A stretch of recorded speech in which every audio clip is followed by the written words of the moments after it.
What if the key to solving global poverty isn't charity, but business? Welcome to the Leadership Career Accelerator, where we help aspiring leaders like you build executive presence, influence with impact, and get recognized and promoted. I am longtime CEO Barry Moline. In a world where traditional aid often falls short, this episode dives into a radically effective approach: business-led solutions to poverty. Will Warshauer shares his unconventional journey to becoming CEO of TechnoServe and how his early Peace Corps experience still shapes his leadership today. Whether you're building a career in social impact or simply care about sustainable change, this conversation offers deep insights on leadership, purpose, and global development. You'll discover how authenticity, vulnerability, and consistent communication helped Will evolve into a trusted leader across 35 countries. You'll learn how TechnoServe partners with global companies like Nespresso and Coca-Cola to empower farmers and entrepreneurs, creating over $400 million in extra income for clients in 2024 alone. You'll learn how TechnoServe partners with global companies like Nespresso and Coca-Cola to empower farmers and entrepreneurs, creating over $400 million in extra income for clients in 2024 alone. You'll gain practical advice on managing people, building purpose-driven teams, and leveraging tools like AI for smarter decision-making and learning. We're going to explore how you can lead with impact, embrace adaptive leadership, and transform happenstance into purpose. Let's get into it. Well, welcome, Will. Thanks, Barry. Great to be here. So, Will, describe your journey to become the CEO of TechnoServe, and along the way, talk about a few of the big lessons that you've learned. I think my journey is in one way totally conventional in the sense that, my entry-level job in an international development organization was being a program manager, which is still very typical. And I went overseas and worked as a country director in an NGO, which was also sort of a very typical thing.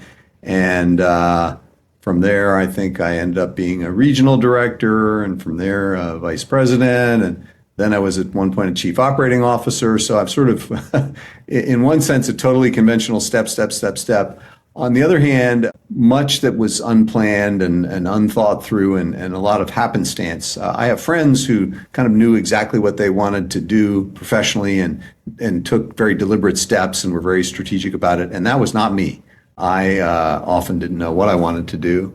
There was a lot of happenstance in my career of people I happened to meet or see again, things like that. And so to some extent, that's how you're wired. But to some extent, I think it's great for people to leave the space for happenstance because you never know who you're going to sit next to on the next airplane ride. So isn't that how most people's career goes, in that you sort of move along, you try to move up step to step, either within your organization or you look out at other similar kinds of organizations within your areas of interest, and then take opportunities when they exist, or at least go for them? And is it something about readying yourself for that next step? I presume you didn't. I think so. I mean, the old adage of it's who you know, there's a lot to that. I mean, my personal story and I've been CEO at TechnoServe now for 12 years. And so that last step up into the CEO chair was actually my predecessor, the former CEO of TechnoServe, Bruce McNamer, became a good friend of mine. Actually, while he was poaching some of my staff, he's a charming enough guy that he managed to do that. I still don't quite understand how. So Bruce called me up one day and said, I was the chief operating officer at a different NGO at the time. And he said, I'm going to leave TechnoServe and I'm going to go do this, and this. And would you be willing to have me throw your name in the hat in the ring? And he caught me on a day where my boss had made a bunch of decisions I disagreed with, and I was feeling a little frustrated. I said, sure, throw my name in the ring. And it's funny because I then heard nothing for a long time, 2 or 3 months. And I thought to myself, well, that's a pity. They must have found somebody they liked or whatever. And shortly thereafter, I was sitting at my desk, and the woman called who was on the board of directors and chairing the search committee for TechnoServe. She talked to me, and then I was up in New York meeting with the board, and it all went very fast after that. So the woman who had called me was the head of the search committee, and I was at a board dinner with her not long after I joined, and we had both had a couple of glasses of wine. And I said, Rachel, I've got to ask you because Bruce put in my name, and then I sat there for 2 or 3 months, and what was going on? And she started laughing, and she said, "Look, to be honest with you, when Bruce called up and gave me your name, I was in Mexico on vacation, and I totally forgot about it. And we were not finding people we wanted. And I called Bruce a couple months later. I said, Bruce, really, is there anyone else? And Bruce said, what about Will? And that was the day that she said that I called you. So I think for those people who are or who have sort of waited for a job and been hanging out there, and you ascribe all sorts of things that are probably going on or motivations or actions or something. And in fact, often it's just as simple as somebody forgot all about you because they were on vacation in Mexico. That is amazing. And I guess it's also a testament to following up. As you said, not assuming that other people are moving along that straight line or that conveyor belt and considering you or not considering you, but nevertheless making that follow up and staying in the game. That's kind of interesting to hear. No, that's right. Although it was because I was not really actively looking for a new job. It was Bruce that stimulated that. And so I wasn't there sort of saying, who do I follow up with today? I was fairly hands off. I sat back for 2 months and didn't do anything. Yeah. So when you were a child, did you imagine that this is what you'd be when you grew up, or did you have some other aspiration? No, not at all. And it's funny because, I think a lot of people who work in international development, their parents were in the diplomatic corps or what have you. They were living all over the world. That was not me. I grew up, I was born in New York, but grew up around Washington, D.C. My father was a doctor. My mother was a nurse, and not a lot of international stuff in our family. For the most part, I didn't know what I wanted to do. And it's interesting because that stayed with me. I remember when I went to college, I was very angry that I had to declare a major at all because I didn't really, wasn't the big thing to focus on. And so I decided to be an English major because I get to read a lot of great books. Then graduation came and I had no idea what I wanted to do. A lot of English majors applied to law school, and I really didn't want to practice law, but I applied to law school because I was trying to figure out what the heck it was. The other thing I did was applied to the Peace Corps. And I got accepted by both. And much to my father's chagrin, I decided to join the Peace Corps. And my thinking process, 20-year-old Will was not the most thoughtful guy, to be frank. And it was like, this is probably going to be a lot more interesting than going to Charlottesville and going to the law school. And so that really set me down the path I've been on ever since. I was 20 years old and sent off to, I was originally posted to what was then Zaire, now Democratic Republic of Congo. And for the third or fourth time, the president then kicked the Peace Corps out. And so I was reassigned to Sierra Leone, and I went scurrying back to my world atlas to see where the heck Sierra Leone was.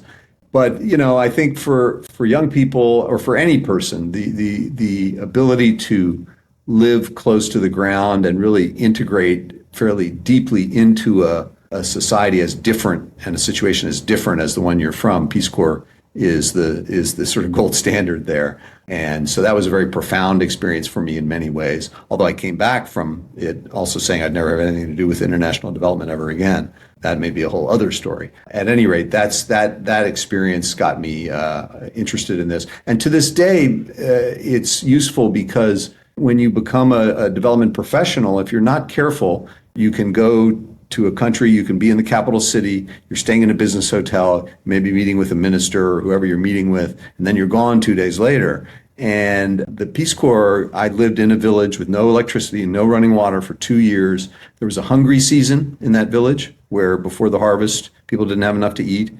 And so to this day, I still draw on those experiences, the reality of the life of very poor people doing subsistence farming. And so that's been a major kind of inflection point in my journey.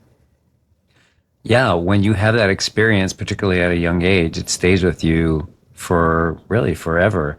I too was in the Peace Corps in Ah, Guatemala. My okay. wife and I went there together after being married for a few years.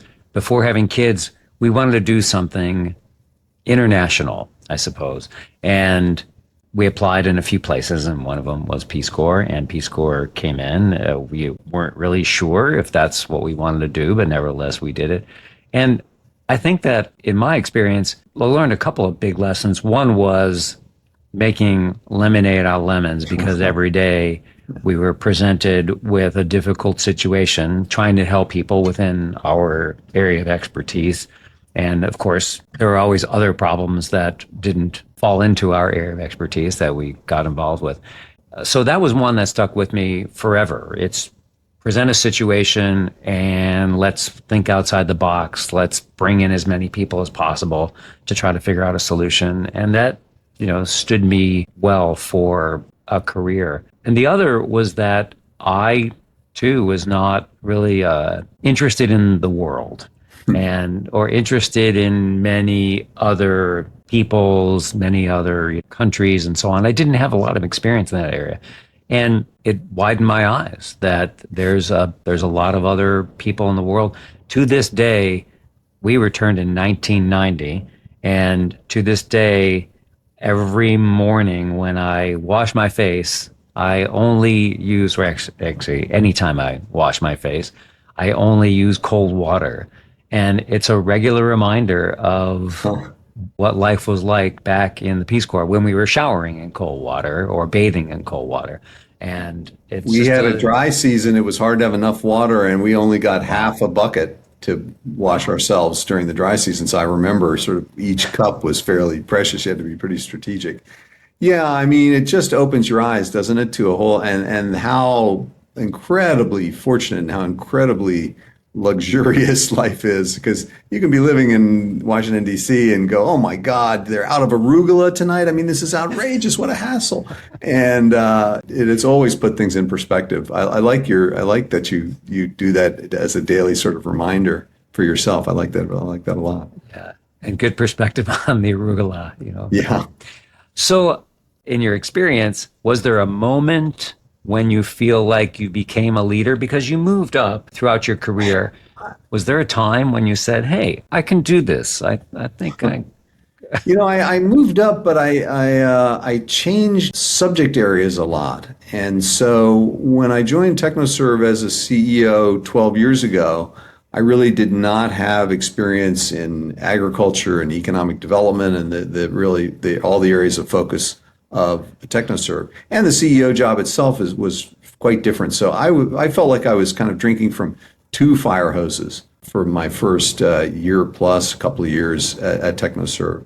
And I know you and others have talked about this imposter syndrome and sort of fake it till you make it. And there was certainly an element of that for me because I was leading this prestigious organization and all, I was invited to be on all these panels and things. And I really didn't know much about the topic I was on a panel about. I had worked for many years in public health, and I got out of that, and I went into community development, some other things, and so a lot of the subject material was new, and so I really did. There were many times where I was sort of Googling things on the way to the meeting, and I was just hoping that nobody asked me any question that wasn't in my notes for this panel because I had no idea about anything except the few things that my colleagues had helped me pull together.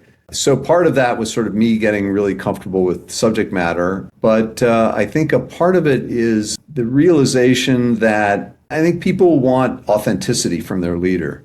And so for a long time, I was very focused on being positive and upbeat because I thought and I think people want that, but not to the exclusion of honesty. And I think people's bullshit meter is generally better than we give them credit for.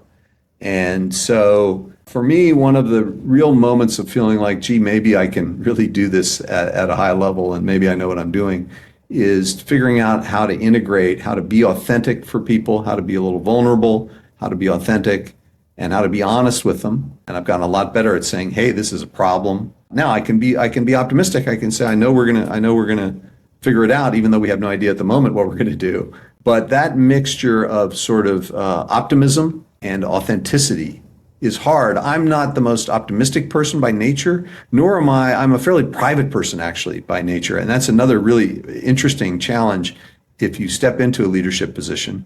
Because, I mean, and again, just flip it around anytime. Think about the leaders that you admire or the ones you don't and all. And you want to know who they are. Or you think you have a sense of who they are. And people, that's important for people. In that sense, COVID was sort of a somewhat of a gift to me as a leader, which is a strange thing to say. But it was such a unusual event and it created so many problems that we hadn't ever seen before, that I thought that one of the things that was essential was that we had to dramatically up our level of communication. TechnoServe has, well, at that time, it was probably, 1,800, 1,900 people spread across 35 countries. So how do you help all those people and get everybody on the same page? And then we were making decisions that would have taken 3 months, were done in 3 days in COVID because you had to.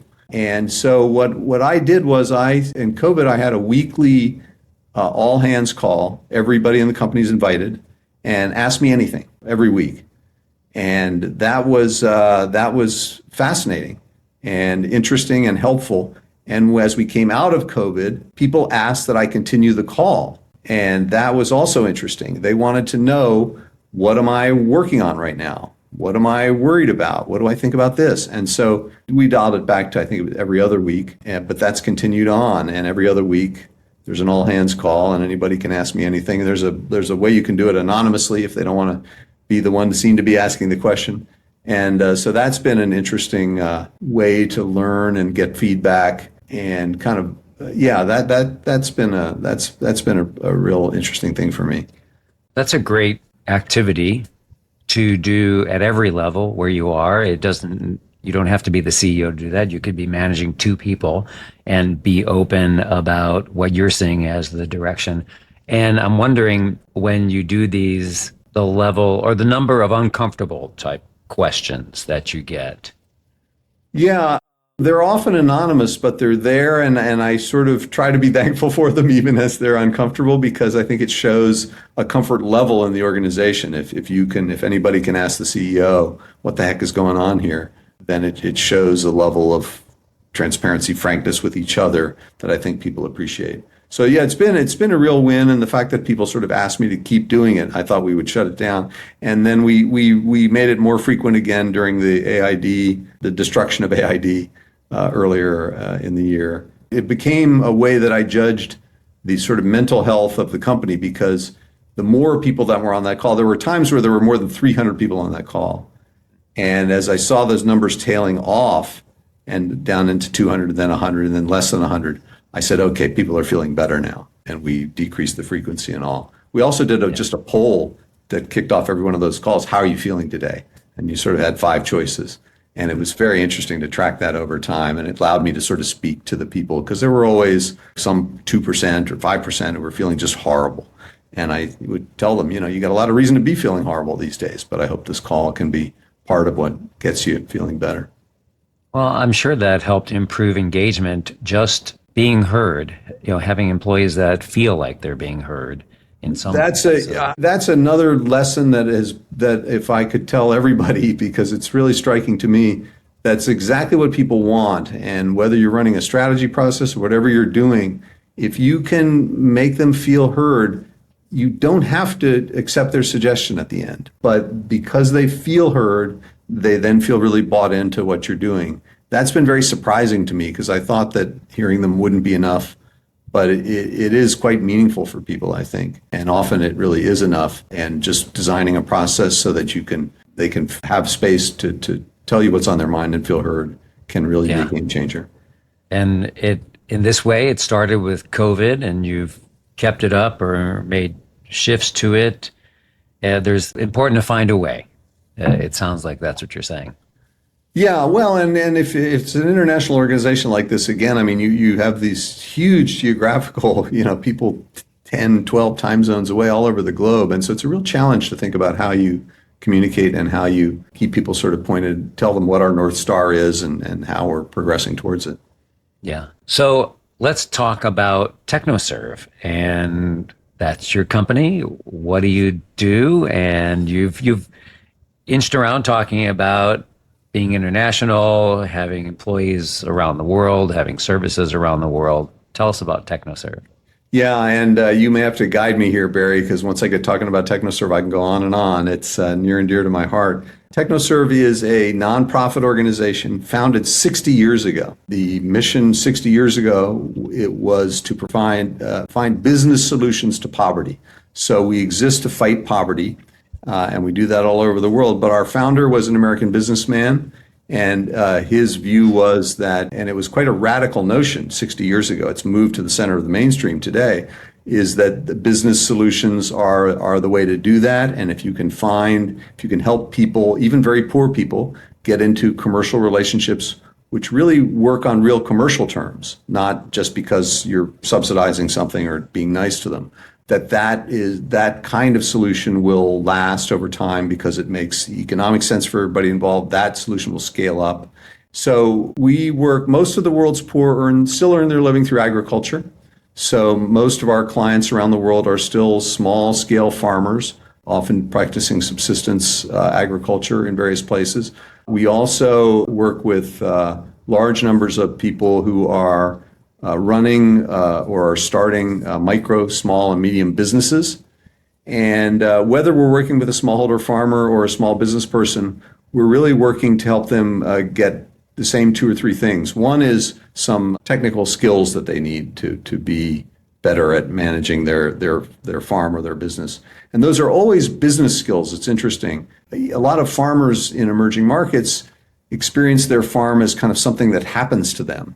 And if you can flip that and help them understand their farm as a business and give them the skills to do the analysis and decide, is it worth the money that they want for this improved seed? Is it worth the money for the fertilizer? Whatever that is, that's one of the biggest unlocks. And no one can ever take that sort of point of view and skill away from them. They may be farming coffee today and avocados tomorrow, but if they understand their farm as a business, they can make better choices and grow it. And the same really for people running businesses. We're really focused on helping them grow those businesses faster. And so it's a farmer trainer who's out helping farmers learn some new skills, or it's a business advisor working with an entrepreneur. And in our work with the small and medium businesses, the lesson that we've seen, I think, and it sounds obvious when you say it, is we had a curriculum that had some classroom stuff and some case studies. And over time, we have shrunk that part of our interaction and expanded the part where we're working with the entrepreneur on real challenges in her business. And not surprisingly, that's proven to be much more helpful to the entrepreneur than a generic case study.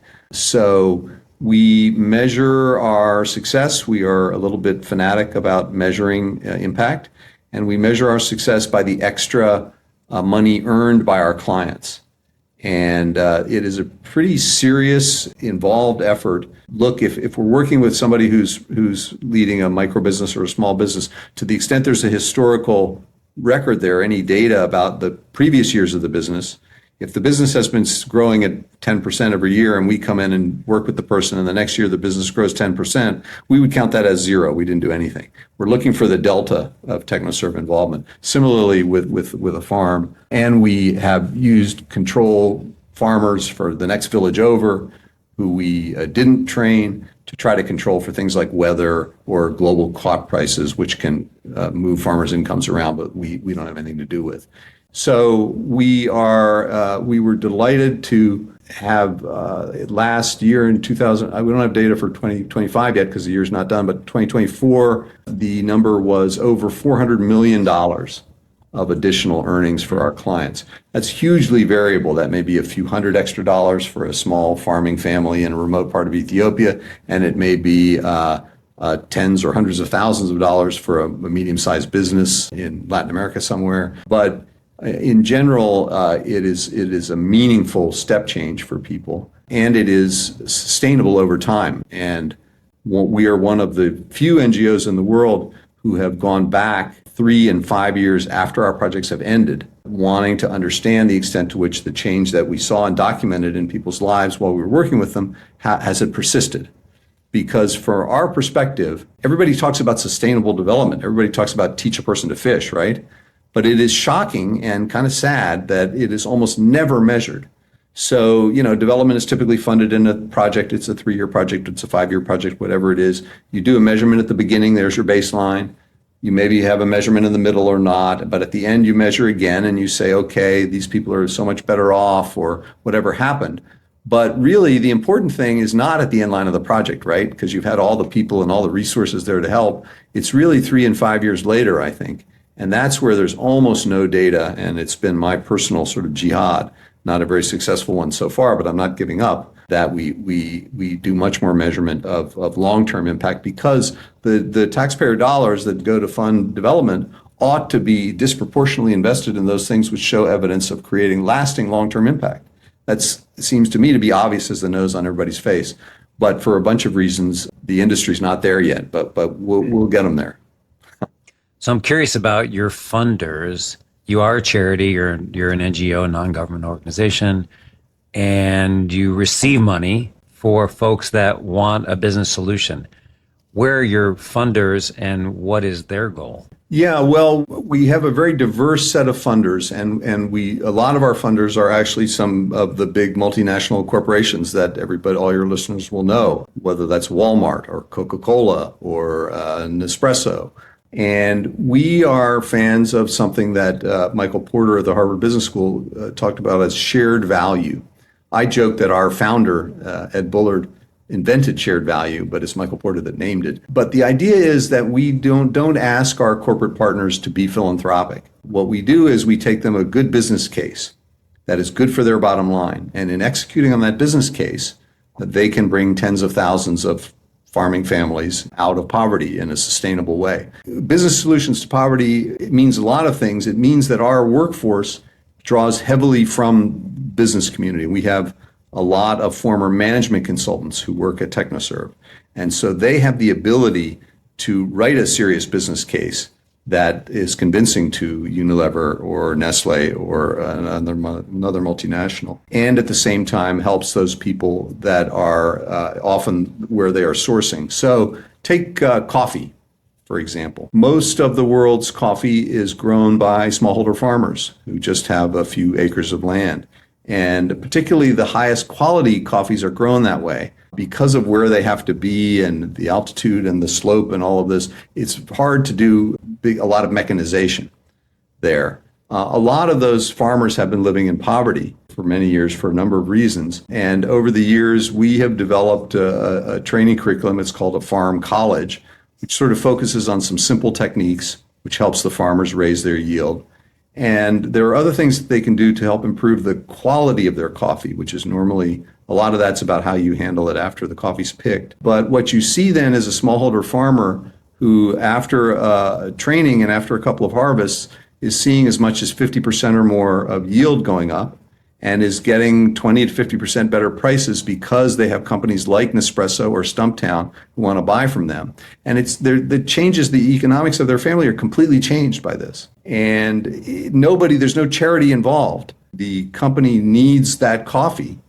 And what the companies have understood is that if the farmer who's producing the coffee or whatever it is living in poverty, that's actually a business risk to the company, because then when they come back the next year to buy it again, it may not be there, or it may not be done to the standard they need it, to the quality standard they need. So that flipping that switch, that a big multinational like Coke or Nestle understands that this farmer living in poverty in Ethiopia is a risk to their bottom line. That's kind of the connection we make. And that's hugely powerful for what are probably obvious reasons. And so there's a level of investment. And when a company's investing in TechnoServe, they're doing other things as well. So our work is often very leveraged there. And they are my favorite, I guess I shouldn't say this in a public podcast, but they are my favorite kind of donor because it's leveraged and because they are really focused on value for money and not getting into what's your overhead rate or this and that. They're looking for value for money in a way that we can really relate to. And for all of our projects above a certain size, we do the calculation of comparing every cost of the project, including all the administrative costs, and the extra money that were earned by the clients who participated in the project. And last year, for every dollar of cost of a TechnoServe project, the clients earned $7.60 in benefits, in additional revenue. So there's a real business case here for this as well. And in your example, when I am buying my coffee in the United States, I may have a strong desire to help farmers in a third world country to have a better life. And I can do that through my buying habits. And that's part of the process, is elevating their lives as well. Absolutely right. And we've worked with most of the major coffee roasters in the world. And a lot of these companies, their own workforce is absolutely delighted that their enterprise is changing the lives of these communities. We went to and visited a coffee community in Ethiopia, and it had been famous for poor quality coffee. It's a very poor area. The coffee sold at a discount to the New York C price, which is the New York C price is sort of the price for most of the coffee. They have one for Arabica and one for the lower quality coffee. So this was a very poor village. It was cut off by a river from the main road for much of the year. It was terrible quality coffee. And people laughed at us when we said we were going to do a project in that area. And it turns out that they have some of the greatest coffee in the world, and that it was really how it was being handled and processed after it was picked that was degrading it so much. So we worked there for a number of years. When I visited there with some of my board of directors, just as you're driving along the road, you begin to see better quality houses, and you begin to see antennas on the roofs, and you begin to see signs that there's some wealth. And then we stop at a huge bridge, which was constructed by the company to no longer be cut off from the main road. And then they hosted us in a clinic that they had just built. And our country director at that time, Mefte Tedesse, spoke to the board, and she said that, most NGOs want to show you the clinic that they built or the school that they built. We would rather show you the clinic that the communities built for themselves and decided to build because they have the economic wherewithal now to do that. So it can really be very, very transformational at a whole community level. Of course, it's right. It's a crazy sort of market failure because these people are sitting on a precious commodity that crazy people in New York City and Washington, D.C. will pay almost anything for. And Nespresso ran a great series of coffee called Reviving Origins, which were about coffee origins that had almost disappeared. So many people tasted for the first time a cup of coffee from Zimbabwe, which has fantastic coffee. And Puerto Rico lost 80% of all their coffee trees to Hurricane Maria.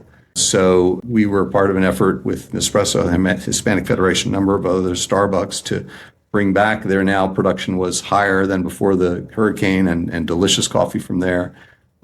It's really shared value that is sort of supercharged. Some of these capsules, when we did a South Sudan coffee, the capsules were being bought and sold on eBay for $4 each and $5 each just because there was very little of it. That's one that's a sad story because the security situation has deteriorated and we have had to be absent there for several years. But that's it. And the lives of the individuals, I was in Ethiopia recently and I sat down with a woman named Lubaba who we had worked with several years previously.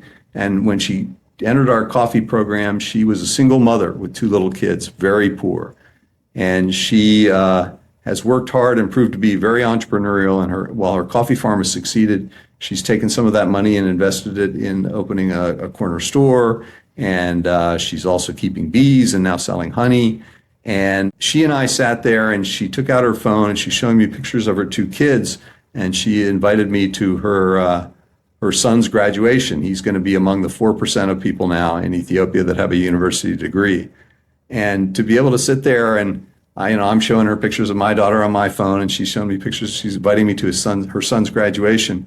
It was a special moment. And you think about she's come a long way, and it's all really due to her own determination and her own smarts, her own entrepreneurial spirit. I like to talk about the work that TechnoServe does as really just providing opportunity. I think it's Nick Kristof that said that intelligence and industriousness is distributed evenly around the world. Opportunity is not, alas. And he's absolutely right. And so I think about our business as providing a little bit of opportunity, just cracking the door open, and these people will then run through and keep going. That's how I think about it in my head. Well, you've got a great mission that you're executing. I'm curious to talk again about the skills of employees and, sort of focusing back on the business. What do you think are some of the skills that today's employees need to be successful? Yeah, I mean, our workforce is a little bit unusual because of the private sector bent, and so the people coming out of management consulting and all. But I think in general, I think if you ask most people this question today, they'll say AI or something like that. And I agree, AI is important. In fact, I'm a big believer.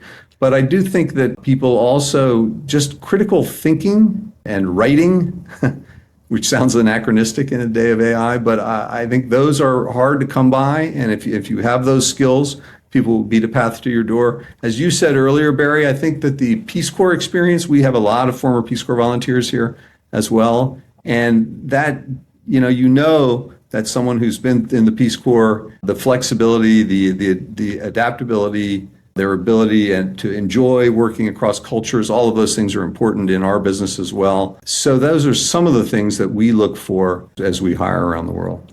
By the way, one of the things that I like to use AI for is when I don't know a topic well, and I don't even know the questions to ask to understand it well, is I ask ChatGPT to ask me 20 or 25 questions about this topic so that I can respond to them, understand what I know, and also what I don't know.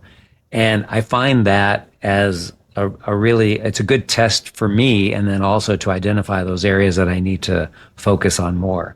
And I do that periodically. It's a good activity to figure out where I am and where I need to focus on learning. No, it's a fantastic tool, and we're using it a lot. I think we're using it a lot internally in our internal processes. We're not using it enough in the field, and because ChatGPT speaks every language, and because it does voice to text, you can be in the remotest part of the world with just a feature phone, a dumb phone, and people can speak into it and get ChatGPT to speak back in real time. It's black magic. And what it does is for an organization like us, because really, if you think of it, what we're doing is we're trying to provide some training and mentoring and support and connections to people to help them gain the skills they need to earn more money and lead a better life. And a lot of the information that we're teaching them is, of course, in ChatGPT. You could ask ChatGPT, what are the 10 things you should do to help a coffee tree produce more? And so it's a helpful sort of benchmark, and we need to be convinced that what we're doing is more effective somehow than what people could do just by picking up ChatGPT.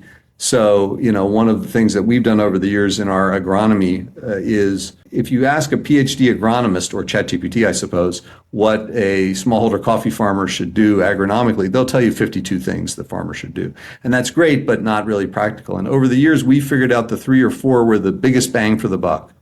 And we really hone in on those. And that's where the farmers can sort of see big gains for what's possible in their scenario, not the 52 ideal things.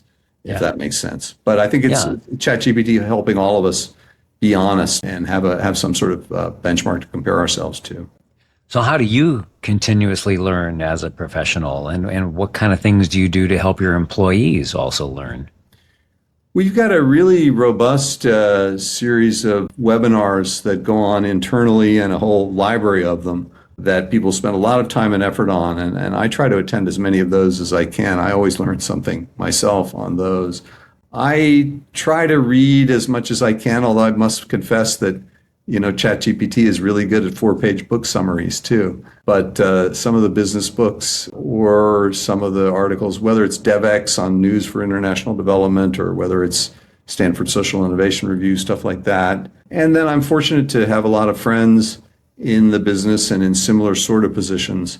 And that's really nice, because it is, the old adage can be true, that it can be a little lonely at the top. So it's a good way to learn, and also a good way to have somebody to whine to and complain to, because often that's not appropriate for the CEO to do that with his senior team, or anybody else for that matter. So it sounds like you're constantly looking for just update information, trends, things that are going on in your industry. And of course, with the webinars, those are topical. Is this like a continuous effort on your Well, part? we're at a really it's been a very challenging year with U.S. foreign assistance being effectively dismantled, and so I'm spending a lot of time thinking about what is the future of foreign assistance. In fact, I've really enjoyed your interview. I've done a series of interviews with people on that topic, and like you, I use ChatGPT to help me figure out good questions to ask them.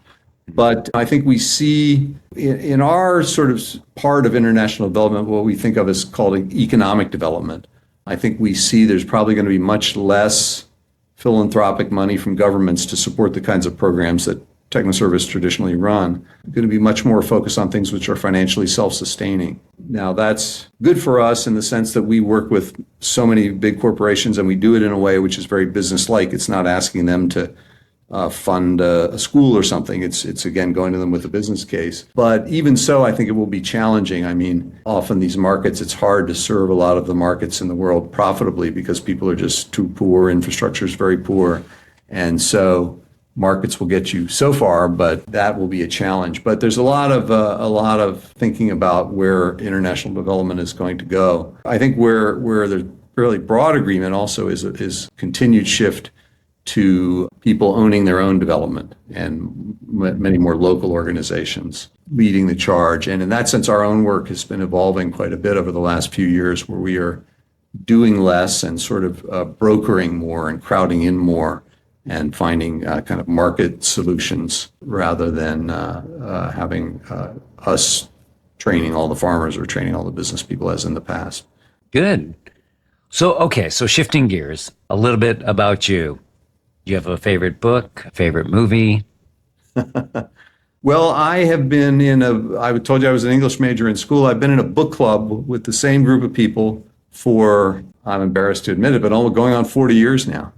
And every month we've read a book and gotten together and talked about it. It's been one of the joys of my life. And we are currently reading, and I don't know if you get this way as I do, if it's a really good book, I kind of slow down at the end and I'm not really ready for it to end. So it's a book called Martyr.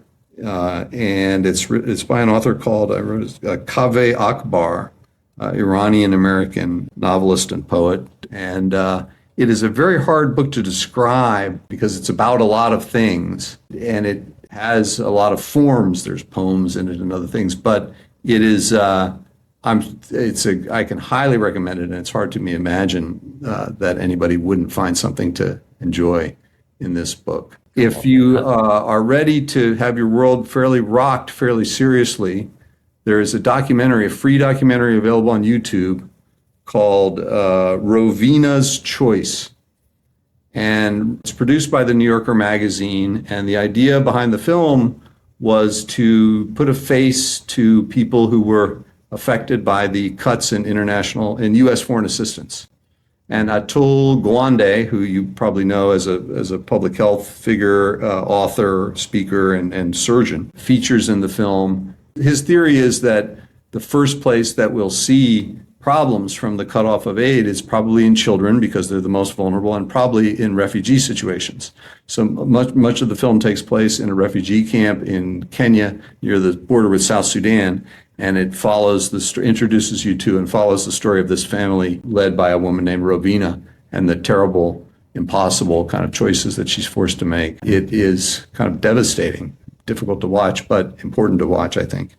Yeah, and that's really good. Atul Gawande, who you're talking about, and surgeon in Boston who has expanded his areas of interest to manyfold and also shifting internationally too. So it was a little personal for him. He played a senior role at AID for a few years. I can't remember his title exactly, but he was one of the most senior sort of health people at AID. So he knew the work from the inside as well as the outside.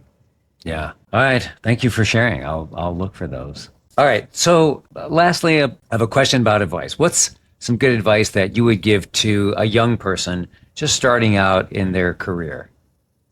Well, I think that one of the important skills that people need to learn and will enable them to be successful is around managing other people. And I think that there's a lot of books about this and a lot of theories and all. Personally, I think about 80% of it is common sense. Do unto others We've all had bad managers. Learn the lessons from them, what not to do. Don't treat people disrespectfully. Don't argue with them. Don't bully them. I've had managers who've done all those things. And you've had great managers. And the great managers, it's worth reflecting on what is it about them that you liked. It may be that they trusted you. It may be that you felt like you owned your project a little more, but try to emulate them. And I think that once you're thinking about that, I would also encourage people to think about so-called adaptive management. If you're managing 3 or 4 people, you need to be yourself and you need to manage as yourself, but people respond differently. And so one of the people you're managing may respond to challenges, and you may tell him, I don't think you can do this, but I want you to try this. And another person on the team may be totally demotivated by that, and you may say to him, I know you can get this done. I just know that you can, and I need your help doing it. And so I think to try to get the basics of good management in place and then think about how you can fine-tune it for the people you're managing. If you can pull that off, then the sky's the limit in any organization that you're in. I love that idea of reflecting on supervisors and maybe family members, parents, people that we look up to in our lives, and then take bits and pieces of the things that we like from them to pull together an experience that we can offer to others. Because it's hard to find that one perfect person to emulate, but there certainly are a lot of people that we relate to and have experiences with that we can choose bits and pieces to sort of decorate our own tree with. Well, and on the flip side, I found myself from time to time still emulating bad things because no manager's all one or all the other. So I had a mentor for a while who taught me a lot of things, but who could really be a jerk too. And I found that I carried some of the jerky stuff around with me, and I really had to look at that and think, well, what the heck are you doing? And so I think it's both being clear about what you don't want as a part of that puzzle, but and then what you do, but also trying to understand why it is what they did or didn't do that made you feel that way. Because again, I have a simplistic view to this, but I think if you can hire great people, and if you can give those great people a plate of activities that they're really motivated about, really excited about, then you can step back and just watch great things happen. And so knowing them enough and being with them enough and working with them enough to get that plate right, the things that they work on. And it's worth changing the structure of your organization or your team or whatever it is, in my view, to get the right people working on the things that they really want to be working on. And if you can do that and you've hired the right people in the first place, then you've got it going. Well, I've really enjoyed the conversation. Thank you very much. Barry, it's been a real pleasure. Thank you. And I hope I didn't ramble on too much, but it's been a great time. Time flies when you're thinking about good stuff. It's been perfect. Thanks. Thank you. Wrapping up, what's the one thing you can implement today? There are a lot of ideas in this episode, but I think the most important action you can take is to be transparent. I've done this in my life, and it's always been a great way to connect. Effective leaders earn trust by being authentically open and transparent, and by creating consistent ways for people to feel heard. When people feel heard, they'll buy into the mission even if you don't adopt every one of their suggestions. Thank you for listening, and congratulations. You are a member of the End of the Show Club. If you have any questions or want to get in touch, you can send me a note. The address is leadershipcareeraccelerator@gmail.com. And check out and engage with me on Substack at Leadership Career Accelerator.